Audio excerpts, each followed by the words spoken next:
आज का पहला पाठ यिर्मयाह का ग्रंथ, अध्याय 23, पद संख्याएं 5 से 8। प्रभु यह कहता है, वे दिन आ रहे हैं जब मैं दाऊद के लिए एक न्यायी वंशज उत्पन्न करूंगा। वह राजा बनकर बुद्धिमानी से शासन करेगा और अपने देश में न्याय और धार्मिकता स्थापित करेगा। उसके राज्यकाल में यहूदा का उद्धार होगा और इस्राएल सुरक्षित रहेगा और उसका यह नाम रखा जाएगा, प्रभु ही हमारी धार्मिकता है। यह प्रभु का कहना है। वह समय आ रहा है जब लोग फिर यह नहीं कहेंगे, प्रभु के अस्तित्व की शपथ, वह इस्राएलियों को मिस्र देश से निकाल लाया है। वे यह कहेंगे, प्रभु के अस्तित्व की शपथ, वह इस्राएल के वंशजों को उत्तरी देश से और उन सब देशों से वापस बुला लाया है जहां उसने उन्हें बिखेर दिया था। वे फिर अपनी ही भूमि में बस जाएंगे। यह प्रभु की वाणी है।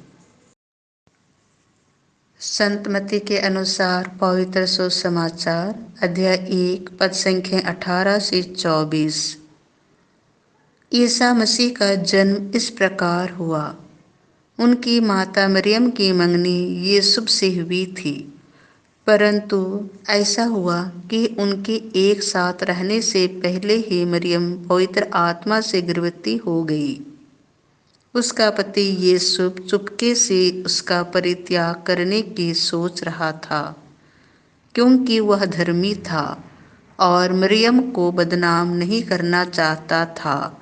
वह इस पर विचार कर ही रहा था कि उसे स्वप्न में प्रभु का दूत यह कहते दिखाई दिया, यूसुफ, दाऊद की संतान, अपनी पत्नी मरियम को अपने यहाँ लाने में नहीं डरे, क्योंकि उनके जो गर्भ है वह पवित्र आत्मा से है।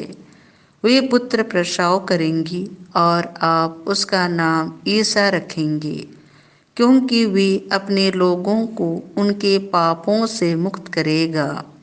यह सब इसीलिए हुआ कि नबी के मुख से प्रभु ने जो कहा था वह पूरा हो जाए। देखो, एक कुंवारी गर्भवती होगी और पुत्र प्रसव करेंगी और उसका नाम इम्मानुएल रखा जाएगा, जिसका अर्थ है ईश्वर हमारे साथ है। यूसुफ नींद से उठकर प्रभु के दूत की आज्ञा अनुसार अपनी पत्नी को अपने यहाँ ले आया।